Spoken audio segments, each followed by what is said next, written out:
último capítulo, de momento, de En qué creen los musulmanes.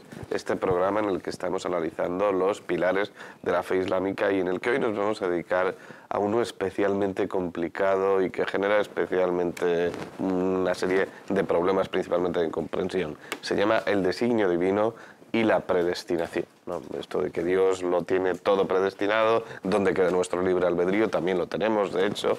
Bueno, pues todo esto lo vamos a tratar de aclarar a lo largo de los siguientes 50 minutos. Y para plantear sus dudas, que serán seguramente las de muchos de ustedes, está con nosotros una vez más Fermín Mayorga. Bienvenido, Fermín. Un placer estar aquí con todos ustedes. Y para resolverlas está el Sheikh Ali Asghar, bienvenido. Muchas gracias. Y el Sheikh Isa García, assalamu alaikum, bienvenido. Alaikum salam wa rahmatullah. Empecemos con alguna duda. ¿Tú cómo ves esto del designio divino? Esto de que está todo destinado y tú en principio no tienes el poder de cambiarlo. ¿Cómo lo entiendes, lo percibes, Hombre, yo, lo asumes? Desde mi, digamos, fe, entiendo que desde mi libertad yo actúo en mi territorio haciendo el bien o el mal según yo crea, ¿no?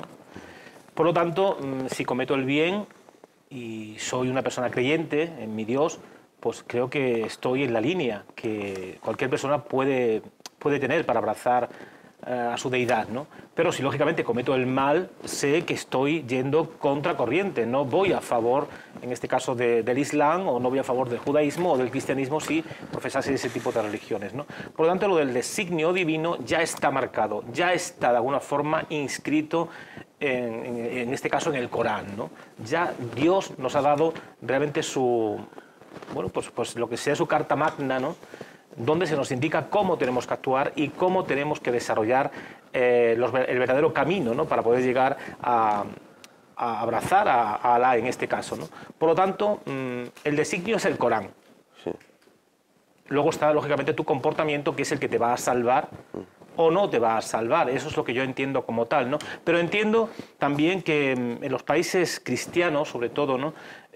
A veces el Islam no llega como debiera, quizás por falta de medios de comunicación, por ese tipo de armamento, ¿no? Que de alguna forma llega a las personas, prensa, radio islámica, etcétera, etcétera, y que sin duda alguna pues, son necesarios. Por lo tanto, el poder de medios de comunicación cristianos, que sí son masivos, en este caso, el poder de la Iglesia Católica, por lo que es, lógicamente, pues a veces influyen, ¿no? en el devenir de la sociedad.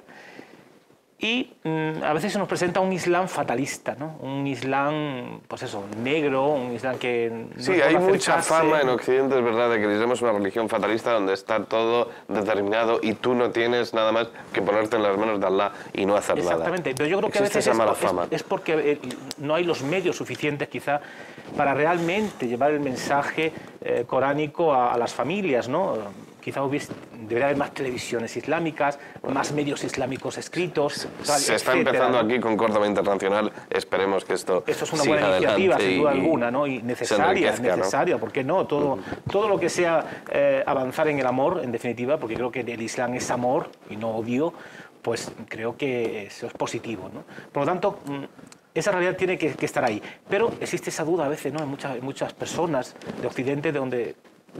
es que abrazar el Islam es una religión muy fatalista, ¿no? ¿Eso es verdad o esto no es así? Bueno, yo creo que es uno de los prejuicios más que existen, ¿no? Sobre el Islam. Si bien el tema que vamos a tratar en este momento no es un tema muy sencillo, ¿verdad? O sea, se dan varios condimentos por los cuales no solamente no musulmanes no tienen claro cuál es la visión islámica de la predestinación o del destino, sino que también ha pasado a lo largo de la historia que muchos musulmanes no entienden muy bien esto y pueden caer en una visión de fatalismo, ¿no?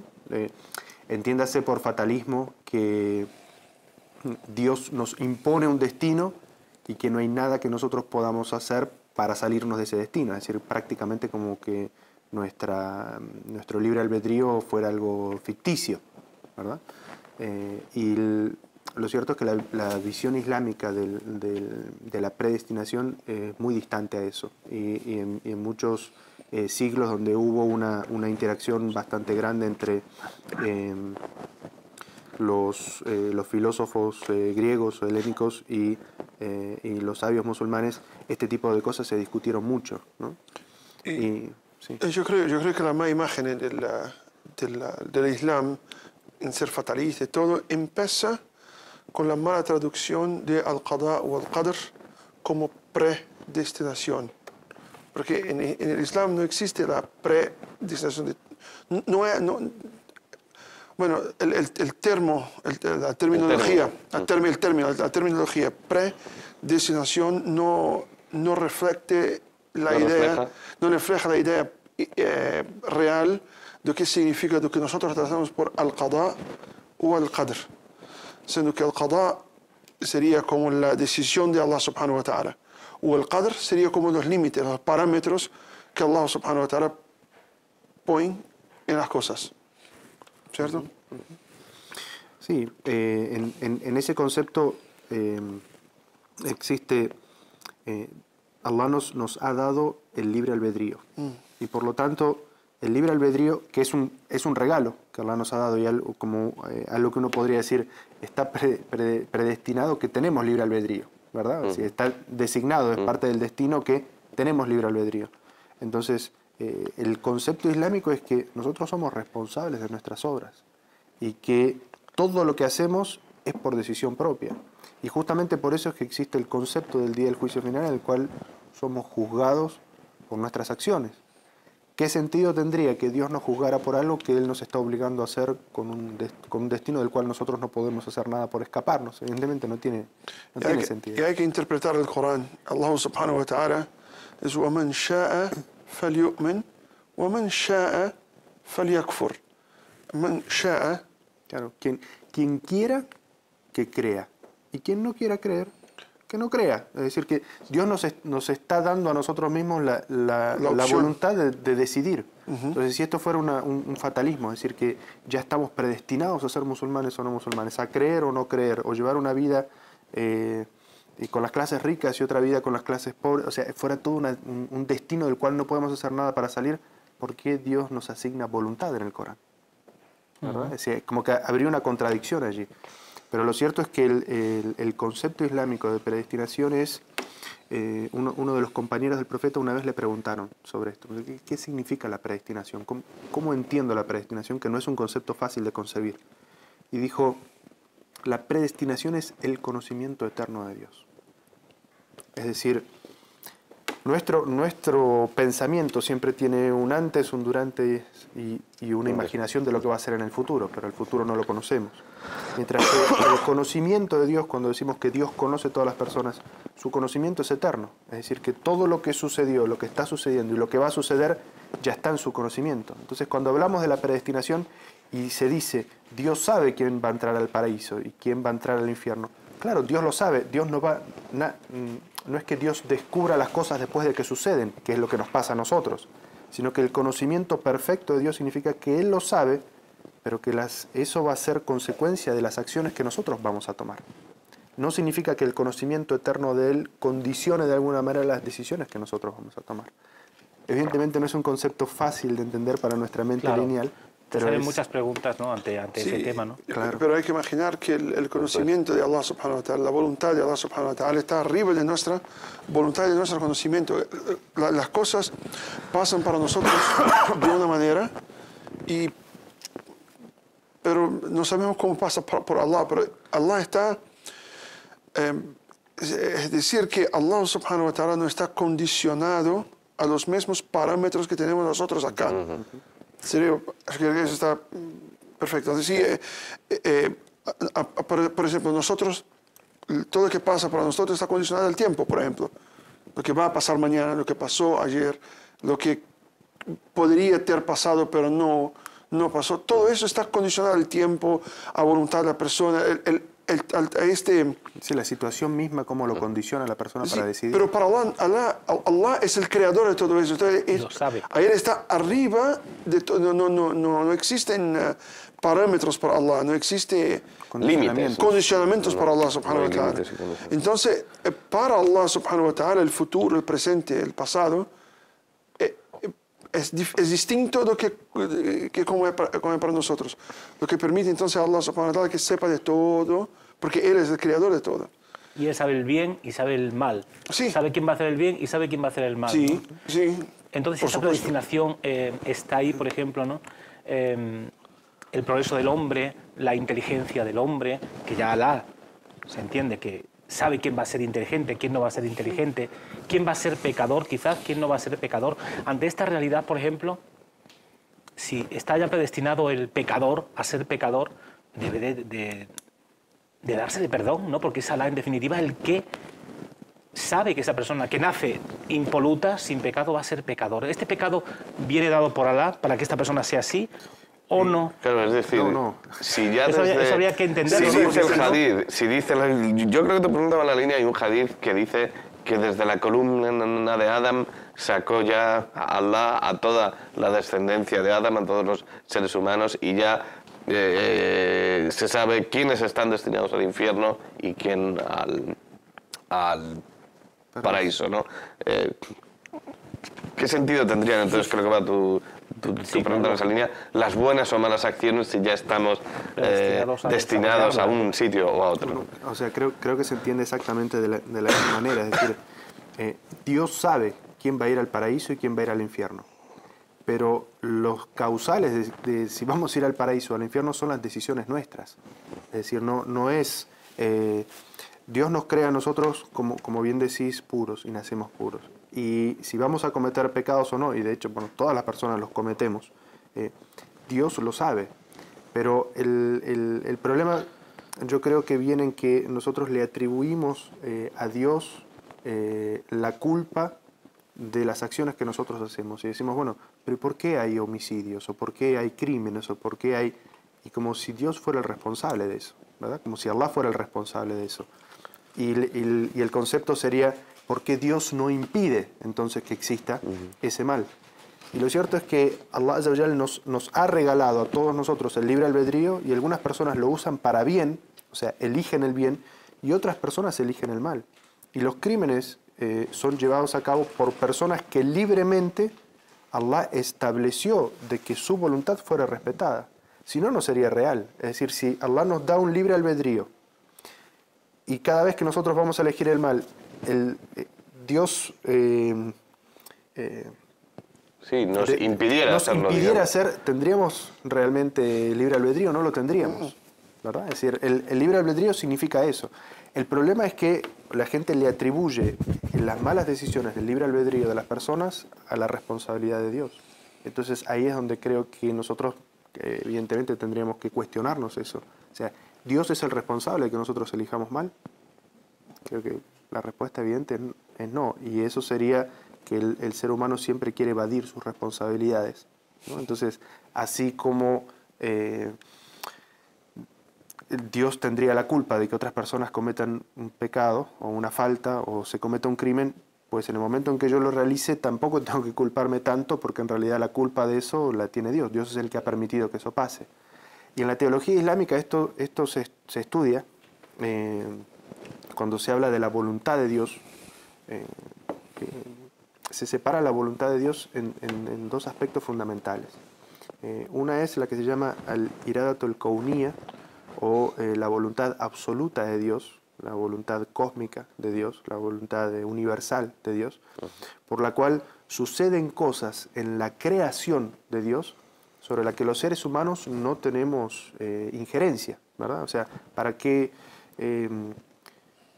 la luna gire alrededor de la Tierra, o por dónde vienen los ríos, o el proceso de los mares, o las subidas o las bajadas de los mares, es algo que los seres humanos no tenemos injerencia en eso, ¿verdad? O sea, no depende de la voluntad de las personas. Entonces, todo lo que sucede por esas situaciones, nosotros lo denominamos al-iradat al-kauniyya, o la voluntad universal de Dios. Es decir, nadie puede escapar de esa situación. El momento de la muerte también es uno de esos. Es decir, cuándo ha de llegar el momento de la muerte de las personas es algo que no depende de las personas, sino que depende del momento de la decisión de Dios. Pero todo lo que tiene que ver con el accionar de las personas, decimos que eso se llama el iradatu shar'iyya o la voluntad legislativa de Dios. Es decir, los seres humanos podemos tomar una decisión buena o una decisión mala. Entonces, si tomamos una buena decisión, coincide con la voluntad legislativa de Dios. Es decir, al hacer una buena obra, Dios se complace de eso. Entonces se dan los dos tipos de voluntades. Eso sucede porque Dios lo permite y también Dios se complace de ello. Mientras que si hacemos, o sea, en el caso de un crimen se da la voluntad absoluta porque Dios permite que eso pase dentro de su creación, pero no se da la voluntad legislativa. Es decir, está sucediendo algo de lo cual Dios ha prohibido y de lo cual no se complace, ¿verdad? Entonces, por eso es que desde la teología islámica, o sea, no vemos ninguna contradicción y no culpamos a Dios de las malas acciones de las personas, ¿no es cierto? Entonces, es algo hasta con un cierto punto sencillo de comprender. La predestinación da para mucho, sin duda alguna. Sí. Y otra de las preguntas que se me ocurren, y que tengo dudas sobre ella, lógicamente, es si Dios sabe todo y está todo en su poder, está el infierno por un lado, ¿no? Está el paraíso por otro. ¿Tiene sentido entonces el paraíso y el infierno si ya todo está predestinado? No sé si me entienden.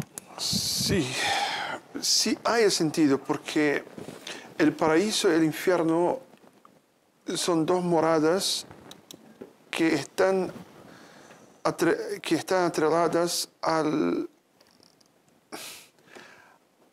los resultados de nuestras acciones acá en la tierra. Es como un premio, como un regalo de Allah subhanahu wa ta'ala o un castigo de Allah subhanahu wa ta'ala para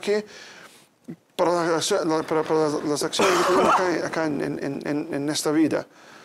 La predestinación de Allah subhanahu wa ta'ala, o que yo repito, no me gusta utilizar la palabra predestinación, pero yo creo equivocada. El destino. El destino. La providencia lo traducen también, ¿no? Está equivocado. La influencia de Dios. Yo creo que siempre hay que haber una explicación, pero no existe una palabra para que exprese todo el significado del Qada wal Qadr. Bueno, Allah subhanahu wa ta'ala sabe del fin de cada uno. Sabe dónde va a estar a ti después de la muerte, donde yo voy a estar después de la muerte, cuando él, todos. Pero él sabe, pero no existe, no impone eso. No lo impone. No hay imposición. No hay imposición. Entonces sí hay sentido el paraíso y el infierno. Sí, tiene mucho sentido porque no está impuesto por Allah subhanahu wa ta'ala. De todas maneras, este concepto fue incluso debatido en la época del profeta Muhammad, porque el profeta estaba hablando de este tema de la predestinación y uno de sus compañeros hizo la misma reflexión y dijo, bueno, pero si ya está destinado quién va a ir al paraíso y quién va a ir al infierno, entonces ¿para qué obro? ¿Verdad? O sea, ¿para qué voy a seguir haciendo buenas obras? Y lo si mismo se podría destinado? plantear sobre el sustento. Si el sustento de una persona ya está predeterminado, realmente ¿para qué voy a buscar mi sustento? ¿Para qué voy a trabajar? ¿Para qué voy a hacer negocios? ¿Para qué voy a buscar dinero? Si el dinero, el sustento que voy a tener en mi vida está más que dicho ya, ¿no? Claro. Eso, el profeta sallallahu alaihi wasallam, ¿cómo le responde? Le dice, no es lo que tú estás entendiendo. Le dicen, es esa comprensión fatalista, de decir, bueno, si ya está destinado el paraíso y el infierno, entonces ¿para qué me preocupo? Si estoy destinado al paraíso, aunque no haga nada, voy a ir. Y si voy a ir al infierno, pues aunque no haga nada, voy a ir igual. Entonces, ¿para qué obro? ¿Para qué me preocupo por obrar? Y el profeta le dice, no es así como lo estás entendiendo, sino que tienes que obrar. Y te va a ser facilitado llegar al destino para el cual ibas, ¿verdad? Las palabras del profeta sallallahu alaihi wasallam, lo que él le está diciendo es que no existe el concepto fatalista, es decir, de que esté predestinado y no importa lo que hagas, vas a ir a otro lugar, al que ya estaba destinado. sino que son tus propias obras las que van a marcar el lugar al que vas a ir. Y el destino se entiende como el conocimiento absoluto de Dios de que no podías alcanzar otra cosa que lo que Dios ya sabía que ibas a alcanzar. Pero que ese destino te lo ganas por ti mismo. Entonces, por eso como nos está diciendo Ali, que uno podría decirse, bueno, si ya está predestinado, ¿cuánto voy a ganar? Entonces, ¿para qué voy a estudiar? Entonces, ¿para qué voy a trabajar? Si aunque no trabaje, el sustento va a llegar igual.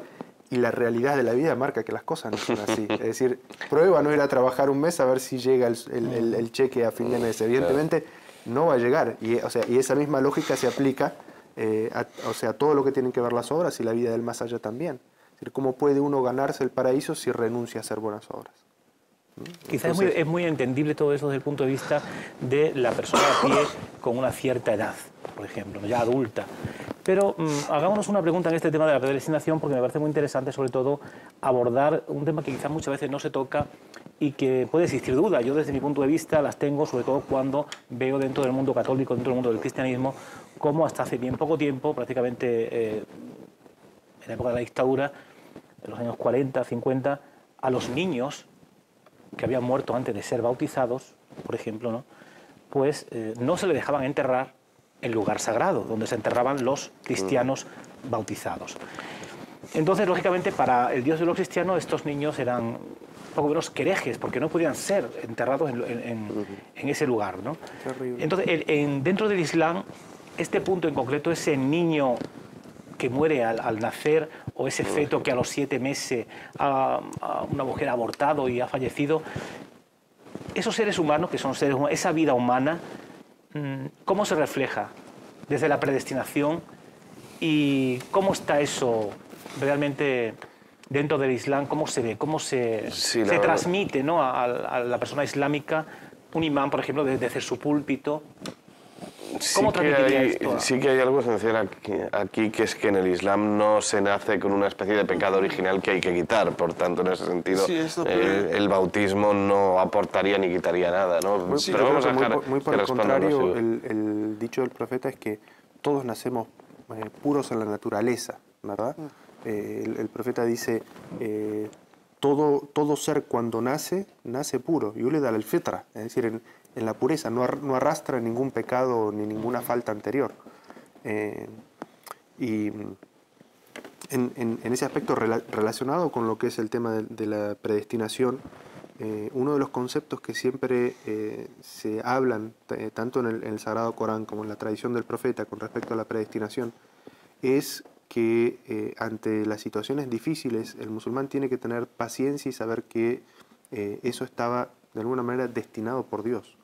Entonces, que uno tiene que tener paciencia y perseverancia. Entonces, por ejemplo, una persona un matrimonio que tiene mucha esperanza en ese hijo que está por nacer y sucede un aborto involuntario, o nace con una enfermedad y a los pocos años muere, la actitud del musulmán ante esa situación es saber que eso era lo que estaba destinado por Dios y que evidentemente en esa situación todos tenían algo que aprender, y lo mínimo que uno aprende con eso es la paciencia.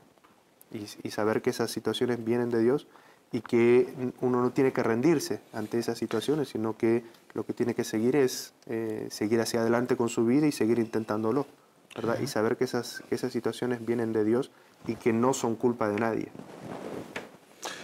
No, y hay que mirar más allá. Por ejemplo, donde vivía en Brasil, en Santos, había una ciudad llamada Cubatão. En Cubatão, hace algunos años, era la ciudad más poluida. Más contaminada. Más contaminada del mundo. Entonces tenía niños que nacían sin cerebro, había niños que nacían sin brazos o sin piernas.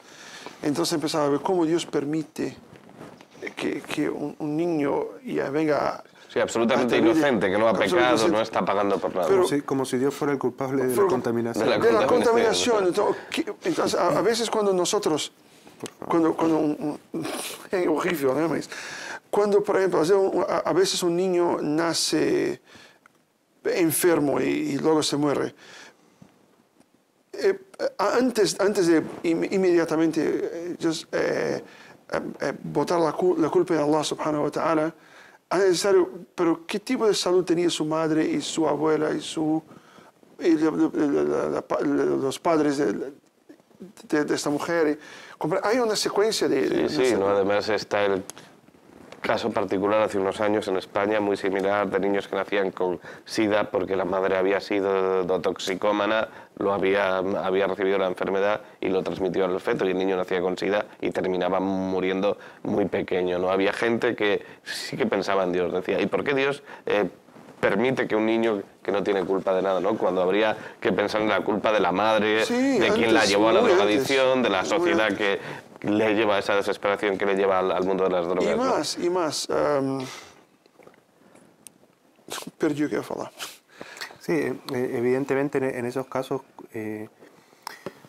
uno o a todos como seres humanos esas situaciones nos duelen y nos sentimos tristes, y el Sagrado Corán lo que nos orienta en esas situaciones es que tenemos que tener paciencia, recurrir a Él, pedirle a Él, y eso es algo que de alguna manera fortalece también nuestro monoteísmo y nuestra relación con Allah, y no tener de alguna manera lo que nos fortalece es que nosotros como seres humanos somos muy limitados y muy necesitados de nuestro Señor, pero que como bien decía aquí el Sheikh Ali, muchas veces se le atribuye la responsabilidad de situaciones de por qué Dios las permite, cuando en realidad la culpa de esas situaciones no las tiene Dios, sino que es culpa de otras personas. Quizás el progreso ayude a entender mejor a Adán, ¿no? Sí, También. sí, y sin duda que todo esto pasa por la anuencia de Allah subhanahu wa ta'ala, no por su voluntad. Sí, Dios lo permite. Como que si Dios miró para que el niño va a nacer de una forma sarcástica, con una forma, no van a nacer sin cerebro porque así me gusta. No, existe la permisión de Allah subhanahu wa ta'ala que tal, que la situación se suceda. Existe la anuencia de Allah subhanahu wa ta'ala, pero no es la voluntad de Allah subhanahu wa ta'ala. La voluntad de Allah subhanahu wa ta'ala es que la madre de este hijo era musulmana y seguía el Corán y seguía el Sunnah, y consecuentemente tenía una vida más saludable, una vida mejor, y su papá también, y obviamente ella como una musulmana tendría que tener elegido para sí un marido musulmán que también seguiría el Corán, también seguiría el Sunnah, y también serían saludables, entonces el niño sería saludable. Así, esa sería la voluntad de Allah subhanahu wa ta'ala. Pero como Allah subhanahu wa ta'ala permite el libre albedrío, entonces el padre no era saludable, la madre no era saludable, y vino el niño. Sí, y cabría ahí la pregunta de por qué Dios permite un libre albedrío, por qué Dios nos regala la libertad si esa libertad genera el mal en más ocasiones seguramente de las que genera el bien. Se me viene a la cabeza, ¿no? Sí, bueno, creo que esa es parte del objetivo de la creación del ser humano. Es decir, este regalo que Allah Azza wa Jal nos hace, y que como figura en el Sagrado Corán, Dios le ofreció esta responsabilidad, lo que se llama el amana, a los cielos y a la tierra, es decir, otras grandes creaciones. A las montañas. Y ellos lo rechazaron. O sea, no quisieron semejante responsabilidad. Ser libres. Y nosotros, como seres humanos, sí la tomamos exactamente, la libertad. Porque es posible, porque es posible esta responsabilidad para nosotros, es posible cargarla. Para el ser humano tiene las condiciones de cargarla, pero a veces simplemente no lo hace. A veces, bueno, yo lo he escuchado muchas veces entre amigos, sobre todo ante las grandes catástrofes, ¿no? que como la hemos tenido en Filipinas hace poco, donde casi 3.000 personas han fallecido, se hacen esa pregunta, ¿no? ¿Y Dios cómo permite esto? ¿No? ¿Cómo Dios permite que gente inocente, niños, ancianos, enfermos, hospitales sean destruidos? O sea, catástrofes tremendas, ¿no? ¿Cómo se explica esto a una persona que, bueno, pues le dice, oye, la predestinación de Dios está ahí, Dios es el que controla todo esto y Dios es el que incluso puede llegar a desarrollar todo esto? Pero claro, luego está la otra vía, que es lo que decía aquí el colega. Le voy a llamar colega, ¿no? Sí, claro, por favor, claro. Gracias por la confianza. Sí. De que está el cambio climático por otro lado. Es decir, el hombre está actuando y está generando un cierto, digamos, aire de agresividad a la tierra que a veces hace que se produzcan este tipo de fenómenos. Pero siempre vamos a Dios, ¿no? ¿Por qué Dios, si todo está predestinado, consiente esto? ¿Es Dios el culpable? Bueno, es evidente que Dios no tiene la culpa de la contaminación de Cubatão, ¿no? Es evidente, ¿no? Sí, o sea, de todas maneras hay cosas que pueden suceder por la influencia del ser humano en lo que es la contaminación. Mucho de lo que está sucediendo en nuestro planeta en este momento realmente es consecuencia de eso. Pero hay otras cosas en las que los seres humanos no tenemos injerencia, y es como, por ejemplo, un meteorito del espacio exterior y nosotros no tenemos ni siquiera quizás manera de evitarlo. Entonces, esto sí es parte de lo que se llama la voluntad de Dios. Lo que sí también sucede en este momento preciso de la humanidad es que nosotros estamos teniendo un sobredimensionamiento de lo que es el papel del ser humano. Y eso tristemente viene de Occidente y mucho también de lo que es esta visión judío-cristiana en el cual todo el mundo fue creado para el ser humano. Y todo el universo tiene que estar al servicio del ser humano. Y no que el ser humano es una creación más que está en los cielos y de la tierra, y que sufre digamos, la misma suerte que sufre el resto del universo, ¿verdad? Entonces, tenemos que mirarlo quizás con una visión mucho más amplia, una visión mucho más cósmica de, bueno, o sea, estas cosas suceden en la creación de Dios y tienen que suceder por alguna sabiduría. Nosotros decimos de que todo lo que Dios hace tiene alguna sabiduría por detrás. Quizás nosotros, en nuestra mente limitada en este momento, no podemos verlo, pero de cuántas catástrofes en la humanidad ha aprendido grandes cosas que han servido para después, ¿no es cierto? Entonces, eso es lo que quizás podemos comprender de alguna manera, tratar de entender, y evidentemente siempre saber de que con nuestra mente limitada no podemos entender toda la sabiduría de Dios. Bueno, es una forma de ibtilá, se me ocurre, ¿no? Si tú, habiendo llevado una vida saludable, etcétera, sin ninguna influencia humana, tienes un hijo muerto, pues a lo mejor hay que entender que es una prueba de Dios para probar tu paciencia también, ¿no? Tu capacidad de aceptar lo que te viene del destino, ¿no? Puede ser, sería puede ser así. Desde tu posición. Claro.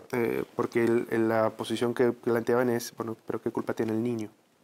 Claro. ¿Verdad? Entonces, sí, desde uno, evidentemente esa situación, ese destino es algo que uno tiene mucho que aprender de la paciencia y aprender de las enseñanzas de Dios.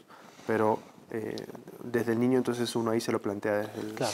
desde Y puede ser una enseñanza o puede ser hasta una protección de Allah subhanahu wa ta'ala, como vimos en Surat al-Kahf, ¿no? En el capítulo de la caverna, donde el Khidr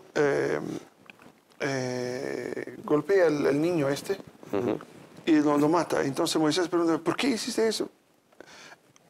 Es una historia muy grande, pero en el fin, el niño tenía dos padres que eran muy virtuosos y eran personas buenas. los iba a maltratar. Y los iba a maltratar, entonces murió y los padres tenían aquel sufrimiento inicial por la muerte del hijo, pero no tuve el sufrimiento posiblemente mucho mayor que su propio hijo iba a maltratar a los padres.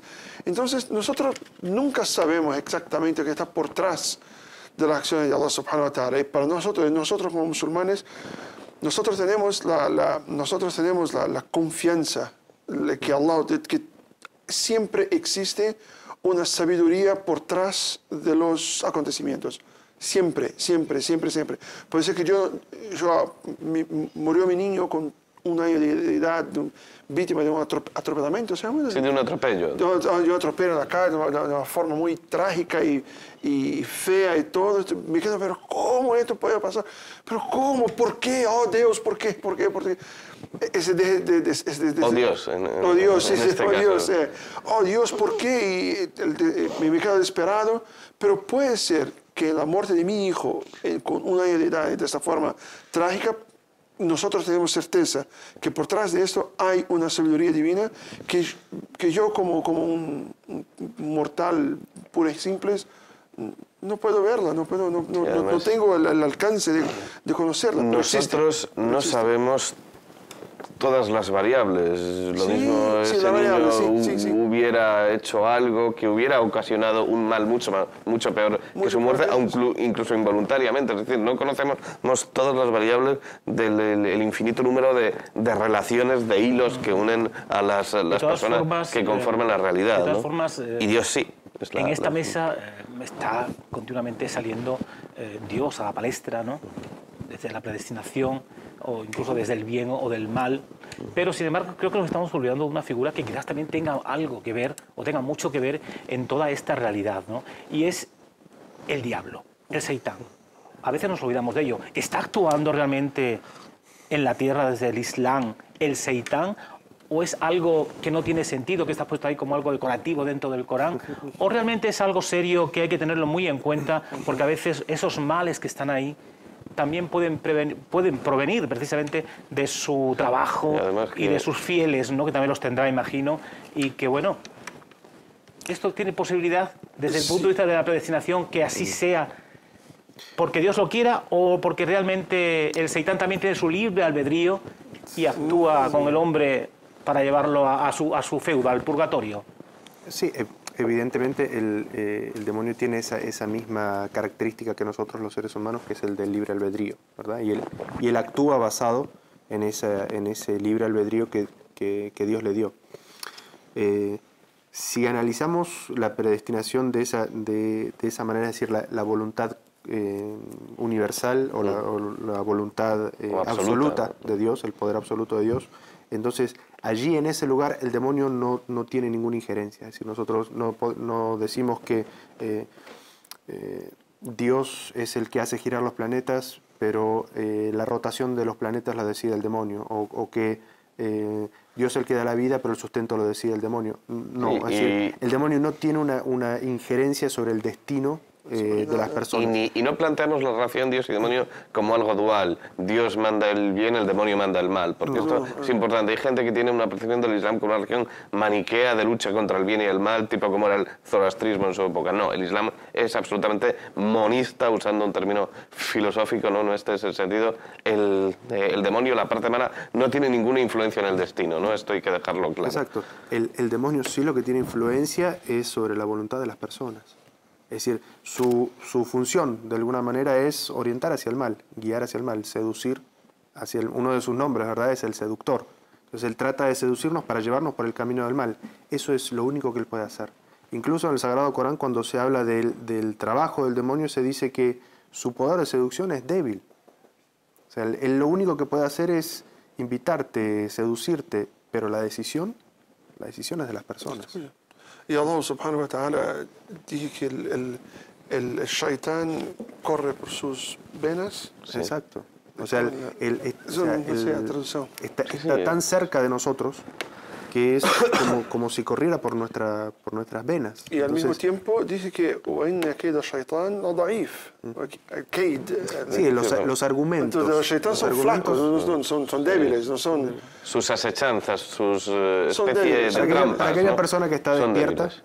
O sea, que tiene el conocimiento, que tiene un corazón vivo y sabe distinguir, ve enseguida las estrategias de Shaitán para llevarlo por el mal camino. Pero de todas maneras él no tiene injerencia sobre la predestinación o el destino, ¿no? En lo que sería evidentemente la voluntad absoluta de Dios, es decir, en lo que es el universo. Digamos que el Seitán está controlado por Dios. Todo está controlado por Submiso. Dios. No le escapa la voluntad de Dios, ¿no? Como sería una percepción maniqueísta de oposición. Él no escapa la actúa voluntad. porque Dios se lo permite. Y no te olvides que la palabra shaitán significa rebelde. O sea, y bajo esta terminología muchos pueden ser shaitáns. Toda persona que no obedece a Allah subhanahu wa ta'ala y trabaja para desviar las personas de Allah, es un shaitán. Entonces existe el shaitán que es Iblis, que era un genio que adoraba a Allah subhanahu wa ta'ala, pero desobedeció a Allah subhanahu wa ta'ala y entonces fue expulso de donde estaba y está acá. Existe ese shaitán. Él no es figurativo, no es metafórico, es shaitán real. Pero cualquier persona, un ser humano, que tenga por su diligencia desobedecer a Allah subhanahu wa ta'ala y tentar desviar a la persona, atraer a las personas a que no obedezcan a Allah subhanahu wa ta'ala, también es considerado un shaitán. ¿Y se podría considerar entonces en este caso seitán desde el punto de vista del Islam a personas que abrazan otra religión? ¿Por el hecho de abrazar otra religión? No, Sí. por el hecho no. No, por el hecho en sí mismo no. Pero el concepto muy claro que nos estaba dando Ali es de que ¿qué significa ser shaitán? O sea, la denominación demonio para nosotros no es solamente un ser, sino que se aplica a cualquiera que trata de desviar a la persona del camino correcto, es decir, rebelarse a lo que sería la voluntad legislativa de Dios. Llevar a la persona, es decir, incluso ese imaginario, ¿no? Ese demonio que se nos aparece y nos susurra, nos dice, hace esto, hace lo otro, llevarlo por el mal camino, ese es shaitán. Es decir, y a veces puede ser una persona incorpórea, ¿verdad? Como es un genio, un demonio, un jinn. pero muchas veces puede ser un ser humano, es decir, una persona que como dice, bueno, esas malas compañías que lo desviaron, si se lo llevaron por mal camino, esos son shaitanes, ¿no? En el Surat al-Nas, من شر الوسواس الخناس الذي يوسوس في صدور الناس من الجنة والناس. Sí, en una misma sura del Sagrado Corán dice aquellos que susurran a las personas, ya sean genios o sean seres humanos. Es decir, que la misma descripción le cabe, ¿no? Shayatinul ins, ¿no? O sea, demonios de los seres humanos. Y seguro que si pensamos un poco todos conocemos alguno que otro. ¿no? Alguno que otro, un montón de Además, ellos. el Islam yo creo que también es una religión que apuesta por el ecumenismo, lógicamente, y Por la universalidad, desde claro, luego. ¿no? Intenta pues estrechar manos con otras religiones desde el punto de vista de lo que pueden tener en común, ¿no? En este caso la Carta Magna, el Corán, es amor, en definitiva, y el amor no puede estar reñido para con nadie, ¿no? Tiene que ser el camino, la vía que nos lleve a la salvación, en definitiva, ¿no? El Corán establece que la religión que transmitieron todos los profetas y que hubo profetas enviados a todos los pueblos, todos los profetas transmitían la misma religión. Creer en un solo Dios, adorarlo solamente a Él como enseñaba ese profeta y llevar una vida ética, ¿no es cierto?, de comportamiento y buena convivencia. ¿Y qué beneficio aporta la predestinación divina? ¿Qué beneficios aporta a La creencia, sociedad? digamos, ¿no? En la predestinación, a la persona. Primero, esencialmente, saber que todo proviene de Dios. Entonces, el ser humano, en vez de apegarse a los asuntos materiales o depender de los asuntos materiales, su corazón se conecta con Dios. Y ante las situaciones difíciles de la vida, lo que hace es que la persona se recueste en Dios. Es decir, no pierda la esperanza, no sea negativo, no llega, bueno, todas esas dificultades psicológicas que existen en la actualidad, de gente que está muy deprimida, muy estresada, cuando sabe que hay cosas que se escapan a su dominio y que en realidad están en el dominio de Dios.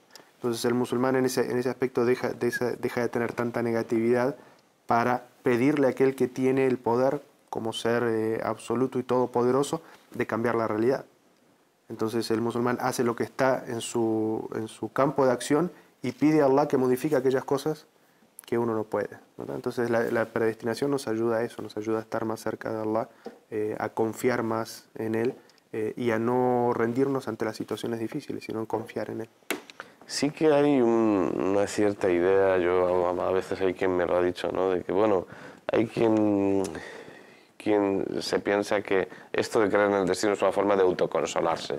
Cuando te viene el mal, te vienen las dificultades, pues es una manera de abandonarte y de consolarte sin luchar contra ello, ¿no? ¿De qué forma se vería esto desde la creencia islámica correcta? No es que es una manera, pero sí uno se consola cuando conoce la realidad, cuando conoce la revelación de Allah subhanahu wa ta'ala. Entonces cuando tiene conciencia, como dijo el Sheikh Isa, alayhi salam, que tiene la conciencia que todo que pasa, toda nuestra vida está atrelada a Allah subhanahu wa ta'ala, está bajo la injerencia de Allah subhanahu wa ta'ala, entonces sí uno se consola. Porque cuando pasa algo malo, lo máximo que puede decir es Alhamdulillah. Si pasa algo bueno, Alhamdulillah. Pues alhamdulillah. Es lo mismo. Alabado sea Dios, ¿no? Alabado sea Dios. Entonces no es que la creencia, la predestinación es como una herramienta para consolarse uno. El consolo existe naturalmente porque es así, porque esa es la realidad. Es muy, muy sencillo. Allah así lo quiere, así lo hace. Alhamdulillah. O sea, cuando uno sufre una situación difícil, y esto es independiente de que la persona crea o no crea en Dios, o sea, todas las personas sufren situaciones difíciles. La persona que cree en Dios y sabe que Dios tiene influencia sobre la vida de las personas, a uno se le hace más fácil sobrellevar esa dificultad y sabe de alguna manera que puede volver a Allah y que Allah puede consolar su corazón ante esa situación difícil que le está pasando, ¿verdad? O sea, yo creo que para una persona que no cree en Dios debe ser mucho más difícil aceptar una situación difícil que le está pasando. Desde luego, no sé si tienes alguna duda más o más o menos has tenido suficiente por hoy sobre este tema. No, la verdad es que es un tema muy interesante, apasionante, ¿no? Aprendes. Sí, daría horas y horas. Yo tengo una cosa muy clara, ¿no?, que he sacado de aquí, y es que, en definitiva, la bandera que toda persona, todo ser humano debe llevar por las calles, allá donde viva, es la bandera del amor, en definitiva, ¿no? Es llevar esa carta magna, en este caso el Corán, que es donde está todas las leyes de Alá, y de alguna forma seguir pues el ejemplo de Mahoma y de sus apóstoles, ¿no?, en este caso de sus seguidores, que en todo momento la confianza en Dios, la fe en Dios fue lo que le llevó hasta donde le llevó a ser quienes fueron en su momento y quienes son actualmente, desde la fe, desde el amor, y tener esa confianza en el Todopoderoso, en Alá en este caso, para que pues nos lleve por el buen camino a todos, ¿no? En definitiva, que es de lo que se trata, y de que el bien y el mal está ahí, que el Seitán también está ahí, y de que nuestro deber y nuestra obligación es, de alguna forma, pues abrazar lo más posible el Corán, que creo que es la puerta de la salvación, ¿no? Sin duda alguna. Pues, la verdad, con esas conclusiones, pues yo me voy muy feliz de este programa. Sí, ¿no? Qué mejor manera de terminar todo este programa que con esta conclusión acerca del amor de Fermín Mayorga. Muchísimas gracias por habernos acompañado. Esperamos verte más por aquí. Sí. Muito obrigado, muchas gracias, Sheikh Ali Asghar, por acompañarnos, aportarnos su visión. Además, le felicito, superando la dificultad del idioma, que estoy seguro que de aquí a muy poco tiempo ya ni la vamos a notar. Inshallah, ese es el objetivo. Ese es el objetivo, efectivamente. Y Sheikh Isa García, con quien esperamos seguir contando en futuras ocasiones. Muchísimas gracias. Y por supuesto, gracias a ustedes por habernos seguido durante estos 5 capítulos en los cuales esperamos haberles ayudado a entender algo más la creencia islámica, tanto si son de religión islámica y tenían alguna duda, como si no lo son, y bueno, les ha servido de acercamiento. Y me despido con una frase del estadista y humanista alemán Guillermo de Humboldt, muy adecuada a estos temas del destino, que dice: la manera en que una persona toma las riendas de su destino es más determinante que el mismo destino. Hasta otra ocasión. Assalamu alaikum wa rahmatullahi wa barakatuh.